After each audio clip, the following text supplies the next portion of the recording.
주중에 본문 말씀을 좀 바꾸어서 오늘 말씀을 다르게 좀 증거를 합니다. 원래 오늘 추수 때까지라는 제목으로 말씀을 증거하려고 하다가 이사야서 말씀을 다시 좀 묵상합니다. 오늘 본문은 3절에 보시면 야곱의 집이여 이스라엘 집에 남은 모든 자여 내게 들을지어다. 이 말씀은 지금 이스라엘 백성들이 바벨론에, 지금의 이라크죠, 포로로 잡혀가 있었습니다. 그러니까 나라와 민족이 사라졌고, 그리고 수십 년 동안 예배조차 할 수 없는, 그래서 결국은 이스라엘 백성들이 생각하기를 하나님이 계신다면 어떻게 우리에게 이런 시련과 아픔을 주실까? 더 이상 이제 희망이 없는 모양이구나. 우리는 대대로 이제 이 바벨론 땅에서 노예로 살아갈 수밖에 없구나. 그런 가운데서도 믿음을 지키며 살았던 남은 자들이 있었습니다. 그래서 오늘 본 말씀에 남은 자들을, 이스라엘의 집, 야곱의 집, 남은 자들이여 들을지어다. 저는 코로나19가 시작될 때 다들 그러셨지만 이게 그냥 반짝하고 지나갈 줄 알았습니다. 그리고 그 가운데 이렇게 오랫동안 힘들 거라는 생각을, 모든 국가와 세계와 더 나아가서 교회는 교회대로 너무나도 긴 시간 동안 이렇게 힘들 거라는 생각을 해보지 않았습니다. 처음에 우리도 7주간 예배를 드리지 못했습니다. 영상 예배, 유튜브 예배도 드리지 못했고, 몇 명만, 중직자 몇 명만 목회자와 함께 예배 드리는 것이 전부였습니다. 그런 시간이 오래 갈수록 점점 사람들이 떠나기 시작했습니다. 교회는 위기 속에 빠지기 시작했습니다. 오늘 우리 교회뿐만 아니라 많은 교회들이, 특별히 개척했던 교회들이 픽픽 쓰러지는 모습을, 목회자들은 감당하기 힘들어서 투잡으로 뛰어드는 그런 분들도 많았습니다. 그럼에도 불구하고 믿음을 포기하지 않고 여전히 주님을 따라가며 오직 말씀으로 살고자 하는 사람들, 남아있는 사람들이 우리에게 있었습니다. 오늘 본문은 이스라엘의 남은 자들, 포로 생활이 70년이 될 동안 여전히 해방의 기쁨은 볼 수도 없고 희망조차도 없었던 그때에, 그럼에도 불구하고 하나님 안에서 믿음으로 살려고 했던 이스라엘 백성들을 향하여 하나님께서 주신 말씀입니다. 이사야 선지자를 통해서 주신 말씀의 핵심이 오늘 본 말씀의 내용입니다.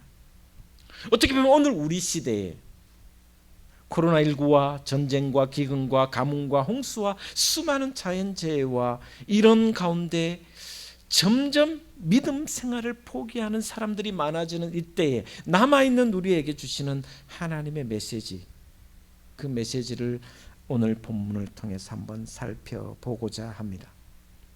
먼저 오늘 3절 4절에 이 말씀이 있습니다. 자세히 보시면 배에서 태어남으로부터 노년이 되고 백발이 되기까지 내가 너를 안고 가겠다, 가슴에 품고 가겠다라는 말씀, 이 말씀이 오늘 우리에게 큰 위로가 됩니다. 태어나는 순간부터, 내가 태어나고 뱃속에 있을 그 순간부터 죽을 때까지 그야말로 요람에서 무덤까지 주님이 나를 사랑하겠다라는 약속의 말씀입니다. 내가 너와 너의 집을 내 따뜻한 가슴에 품고 갈 테니 너는 걱정하지 마라. 이것이 지금 포로 생활을 하는, 나라와 민족이 없고 예배당조차 없고 또 믿음의 생활을 이어가는 그 자체가 힘든 이스라엘 백성 남은 자들에게 주신 메시지입니다. 네가 태어날 때부터 죽는 날까지 내가 너를 안고 가겠다. 가슴에 품고 가겠다. 제가 좋아하는 찬송가 393장이 있습니다. 393장의 가사에 이 가사가 있습니다. 오 신실하신 주 내 아버지여, 늘 함께 계시니 두려움 없네.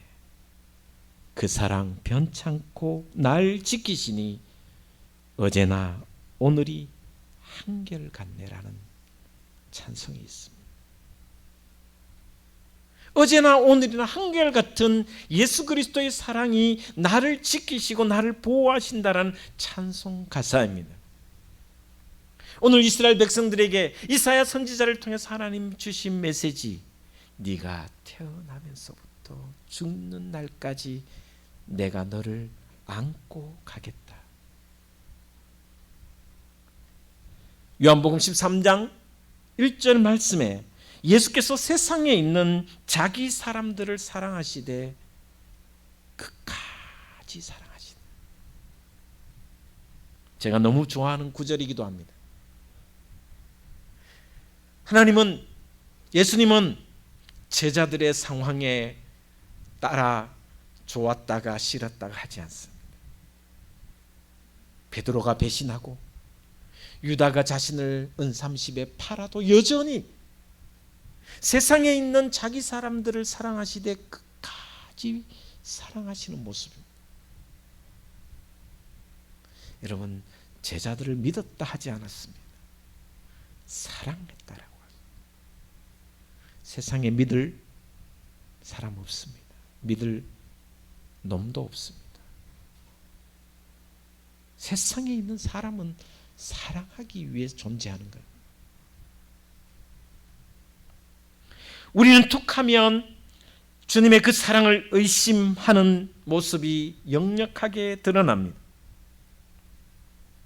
가끔 이런 이야기를 듣습니다.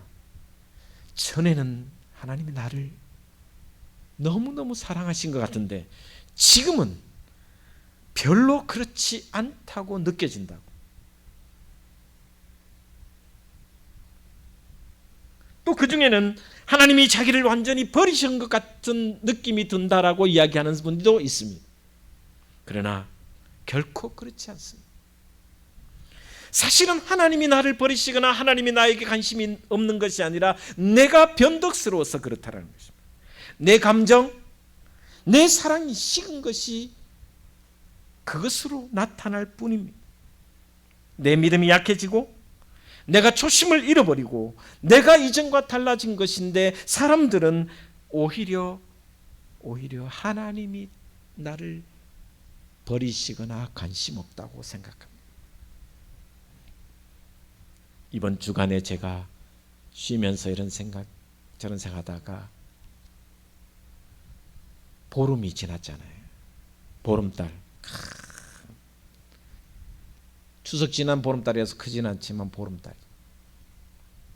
근데 물에 비친 바다의 보름달이 바람이 살랑 부니까 물결이니까 달이 다 갈라져 버려요. 제가 너무 궁금해서 돌을 하나 던져봤습니다. 모래를 한번 뿌려봤습니다. 달이 사라져 버려요. 그런데 하늘을 우러러 보니까 보름달은 여전히 그대로 있다라는 거예요.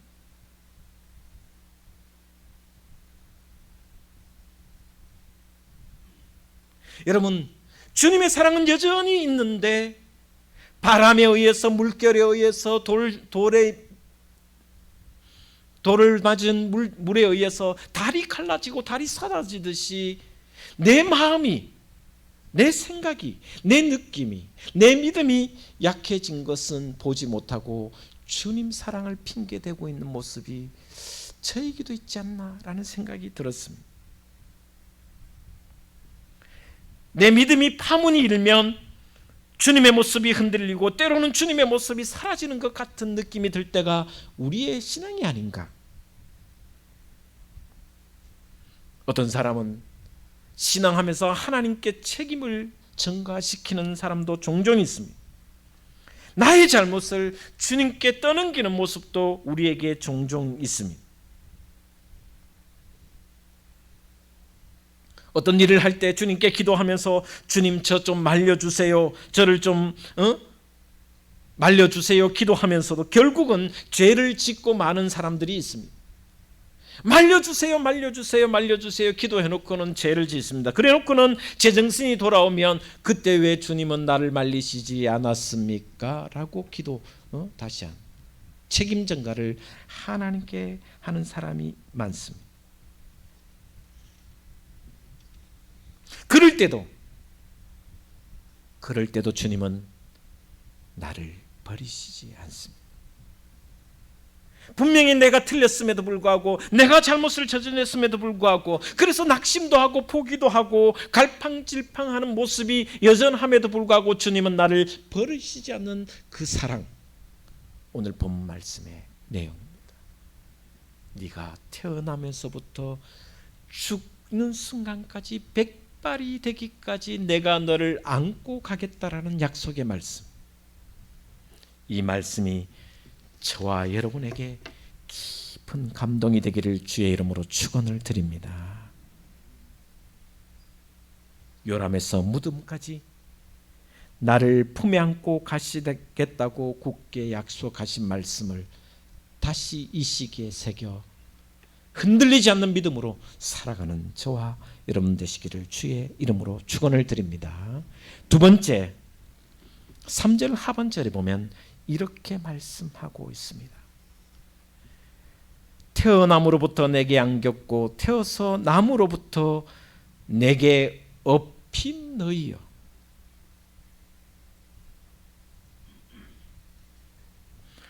그리고 4절 끝절 말씀에 이렇게 말씀, 내가 지었은즉 내가 업을 것이요 라고 말씀해 주고 있습니다. 두 번째 하시는 하나님의 말씀은 내가 지었은즉, 내가 너를 만들었은즉 내가 업고 갈 것이다 라고 약속해 주고 있습니다.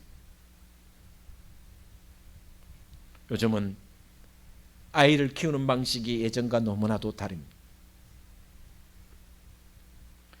요즘은 다 유모차로, 아니면 젊은 부부들을 보면 남편들이, 애기 아빠들이 대부분 아이를 안거나 업거나, 요즘은 등에도 안 하고 대부분 앞으로 안아서 이렇게 하는 시대입니다. 애 엄마들은, 미안합니다, 애기 엄마들 무시하는 거 아닙니다. 애 엄마들보다는 애기 아빠들이 대부분 아이들을 안거나 이렇게 앞으로 이렇게 가는 모습을 자주 봅니다. 아니, 더 많이 보는 것 같습니다. 저희들 어릴 때는 유모차가 어디 있었습니까? 그냥 엄마가 들쳐 업고 다녔죠. 포대기에 사서 다녔죠. 특별히 저는 어릴 때 장애가 있었기 때문에 어머니가 더 많이 업었던 기억이 납니다. 그리고 거기다가 경기를 너무나도 많이 했기 때문에 엄마의 그 등짝이, 엄마의 그 등이 그렇게 편했던 기억이 있습니다. 아마 누구나 그랬을 것입니다. 울다가도, 아프다가도, 자지러지게 아픈데도 불구하고 엄마의 등에 업히면 편안히 잠들었던 기억은, 어머니가 안 계시니 더 그런 그리움이 넘치기도 합니다. 오늘 본 말씀은 그 어머니의 따뜻한 등짝과 같은 그 품에, 그 등에 업어주시겠다고 약속해 주고 있습니다. 너희들이 지금 포로 생활하는 중이지만 내가 너를 태어남으로부터 업고 가겠다고 약속해 주고 있습니다.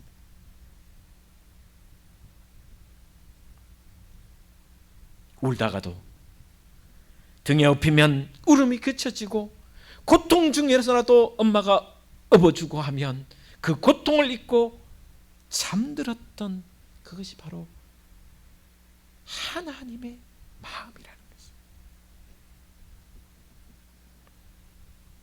오늘 본 말씀은 우리를 평생 동안 업어주시겠다고 약속해 주고 있습니다. 지나간 2020년을 돌아봅니다. 2022년을 돌아봅니다. 아직 2달 반 조금 덜 남았지만 돌아보니 여전히 주님의 등에 업혀왔다는 것입니다. 제가 자주 사용하는 모래 위에 2 발자국이라는 시가 있습니다. 2 사람의 발자국이 있었는데 어느 순간 보니까 1 사람의 발자국만 있더라는 것입니다. 사람들은 종종 불평합니다. 저 때는 내가 가장 힘들고 어려웠을 때인데, 저 때는 내가 눈물로 지새던 밤을 지새던 때인데, 저 때는 내가 건강하지 못해서 마음이 아파서 사람으로 인해 상처받았을 때인데 왜 1 사람의 발자국만 주님은 어디에 계셨습니까? 라고 하셨을 때 주님이 말씀하셨습니다. 저 발자국은 네 발자국이 아니라 내 발자국이라. 내가 너를 얻고 왔노라고 말씀하신 내용입니다. 놀랍게도 지난 2022년도, 아니 코로나 이후의 모든 신앙의 여정 속에서도 그때마다 주님이 나를 얻고 오셨다라. 발자국은 하나뿐이다라는 거죠.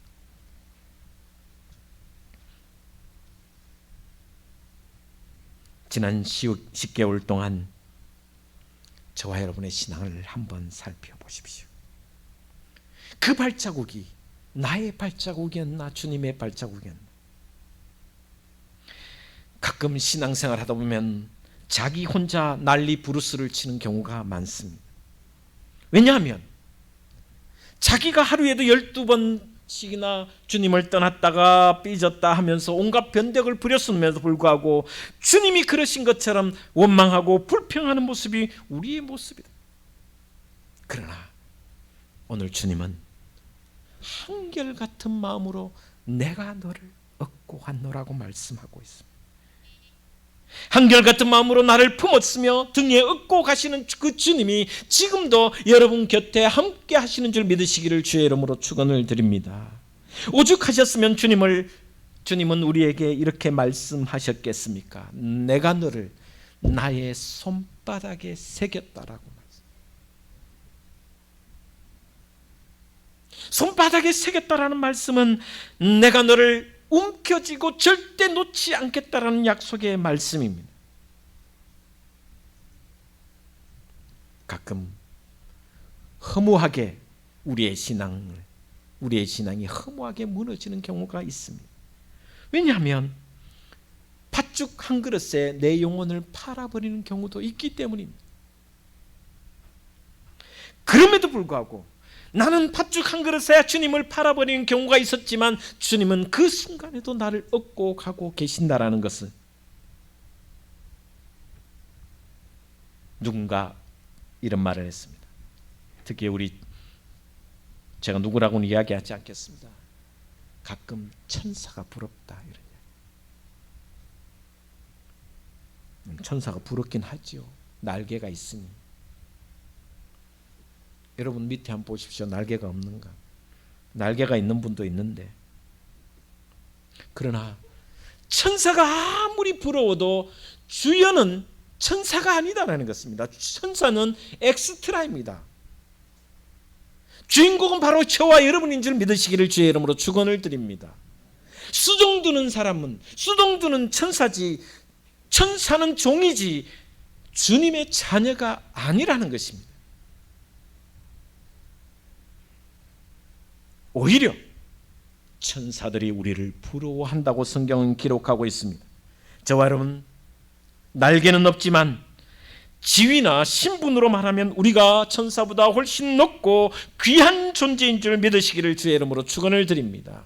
심지어 고린도전서 6장 3절에 이렇게 말씀하고 있습니다. 장차 주님이 오시는 그날에 우리가, 저와 여러분이 천사들을 심판한다고 약속해 주고 있습니다. 그렇다고 천사를 무시하는 말씀은 아닙니다. 다만 하나님께는 천사들보다 우리가 더 소중한 존재이며 천사들은 절대 업어주지 않습니다. 그러나 우리는 우리가 주님을 배신할 때도, 우리가 주님을 떠난 것처럼 불평하고 원망할 때도 여전히 주님은 나를 얻고 가신다라고 약속해 주고 있습니다. 우리가 잘 아는 바울이 되기 전에 그는 사울이었습니다. 예수 믿는 사람들을 잡아 죽이고 감옥에 가두는 악독한 핍박하는 사람이었습니다. 다메섹 도상에서 그는 예수님을 만났습니다. 그때 주님께서 사울에게 이렇게 말씀하고 있습니다. 사울아, 사울아, 네가 어찌하여 나를 핍박하느냐? 이미 죽은 예수 그리스도, 십자가에서 사라진 존재입니다. 그런데 사울아, 사울아, 네가 어찌하여 나를 핍박하느냐? 이 말씀 속에는 시대가 다르게 살았고 전혀 다른 삶을 살았지만, 존재 자체, 시대 자체가 다르지만 사울이 핍박하는 모든 믿는 자를 곧 주님이 당하시는 고난이라고 말씀하고 있습니다. 죽은 스데반도 지금 다메섹 도상에 가서 예수 그리스도를 믿는 자를 핍박하는 그 사람도 내가 그와 함께하는 존재인데, 그가 당하면 내가 당하는 것이고, 그가 고난 중에 있으면 내가 고난 중에 있는 것이고, 그를 죽이면 나를 죽이는 것이다라고 바울에게 이야기하고 있습니다. 저와 여러분이 당하는 모든 핍박을 주님이 당하시는 것처럼 똑같이 여기고 계심을 믿으시기를 주의 이름으로 축원을 드립니다. 그 아픔, 그 고통을 다 당신이 당하고 계신다라는 것입니다. 우리는 내가 당한다고 생각합니다. 내가 아픔을 당한다고 생각합니다. 내 마음이 찢어진다고 생각합니다. 그러나 홀로 겪는 것이 아닙니다. 주님이 아파하시고, 주님이 억울해하시며, 주님이 눈물을 흘려주고 계신다라는 것입니다. 오히려 나보다 더 고통스럽게 주님은 목마르시고 배고프시며 또한 헐벗으시고 그 가운데 고통당하고 계시는 것이 오늘 본문 말씀이라고 이야기합니다. 언제까지? 죽는 순간까지, 백발이 될 때까지, 내가 무덤에 들어가는 그 순간까지 평생의 나를 당신 등에 업고 계신다고 약속해 주고 있습니다. 이 주님이 바로 여러분의 주님인 줄 믿으시기를 바랍니다. 그리고 감사하십시오. 감사하십시오. 마지막 4절 끝절에 이렇게 이야기합니다. 한번 따라하겠습니다. 내가 품고 구하여 내리라. 할렐루야. 이 말씀은 내가 반드시 너희의 구원을 책임지겠다라는 약속입니다. 여러분, 부부는 갈라지면 남이 됩니다. 그러나 부모 자식 간에는 남이 될 수가 없습니다. 왜냐하면 부모 자식 간은 혈연의 관계이기 때문입니다. 운명적인 관계이기 때문입니다. 우리 주님과 저와의 관계, 여러분과 주님과의 관계는 혈연 관계 이상입니다. 더 질기고 더 진하고 더 영원하고 더 절대적인 영적인 관계가 주님과 나와의 관계입니다. 오죽하면 주님은 이렇게 말씀하셨겠습니까? 여인이 혹 자기 태에서 낳은 아들을 잊을지라도 나는 너를 잊지 않겠다라고 약속하셨습니다. 로마서에 보면 이런 말씀입니다. 칼도 사망도 천사들까지도 우리 주님과의 관계를 끊을 수 없다라고 말씀해 주고 있습니다. 우리는 스스로 넘어져서 때로는 연약해지고 때로는 믿음까지 의심하고 구원받은 것까지 의심하는 그런 존재이지만, 주님은 끝까지 내가 무덤에 이르는 순간까지 품고 구원하여 내리라고 말씀하고 계십니다. 많은 사람들은 내가 주님을 붙잡아야 된다고 생각합니다. 그래서 내가 놓으면 모든 것이 끝장이라고 생각합니다. 절대 그렇지 않습니다. 나는 때로 주님을 잡고 가던 손을 놓을 수 있지만 주님은 그런 경우에도 절대로 내 손을 놓지 않으시는 분이 바로 우리 주님이시라는 것입니다. 요한 1서 2장 1절에 이 말씀을 합니다. 만일 누가 죄를 범하면 하나님 앞에서 우리에게 대언자가 있으니 곧 의로우신 우리 그리스도시니라. 믿는 자가 죄를 범하면 하나님 앞에서 대언자가 계시는데 그분이 누구냐? 예수님이시라.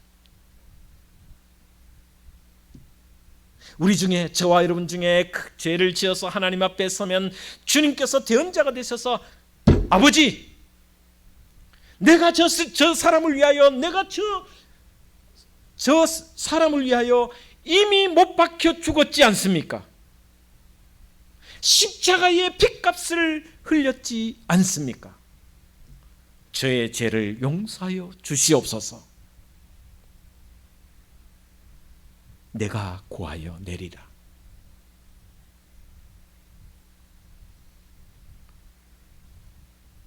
이 말씀이 여러분에게 큰 축복이 되기를 주의 이름으로 축원을 드립니다. 우리는 지금도 어떻게 보면 한치 앞도 내다볼 수 없는 불확실성의 미래의 불확실성의 속에 살아가고 있습니다. 어떤 선택이나 결단도 또 판단도 반드시 옳다라고 생각할 보장도 없습니다. 어떻게 보면 우리 삶 전체가 끊임없는 변화의 연속이어서 어두운 터널을 계속해서 지나가고 있습니다. 예측 불허의 삶을 극도로 살아가는 불안정한 상황 속에서 계속 살아가고 있습니다. 그러나 이 모든 상황 가운데서도 오직 확실한 하나가 있습니다. 바로 주님의 사랑이십니다. 우리의 구원입니다. 주님은 태어나면서부터 죽는 그 순간까지 나를 안으시고 그리고 나를 업어주시고 품고 구원하여 내시는 은총으로 우리를 이끌어 가시는 분이시다고 말씀해 주고 있습니다. 다른 거 다 떠났어. 육신이 고통 속에 있고 경제적인 어려움 속에 있고 자녀의 아픔이 있고 수많은 고통이 있을지라도 이것 하나만 해도 오직 감사하는 것이 우리의 신앙의 태도인 줄 믿습니다. 이것만 해도 위대한 감사입니다. 여기서 뭘 더 바라겠습니까? 여기서 뭐가 더 필요하겠습니까? 이 불안정하고 불확실한 시대에 이것만 해도 위대한 축복이 아니겠습니까?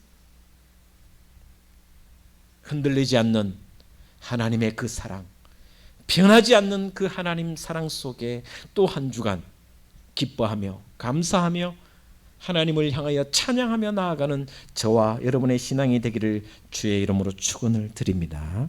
기도하겠습니다.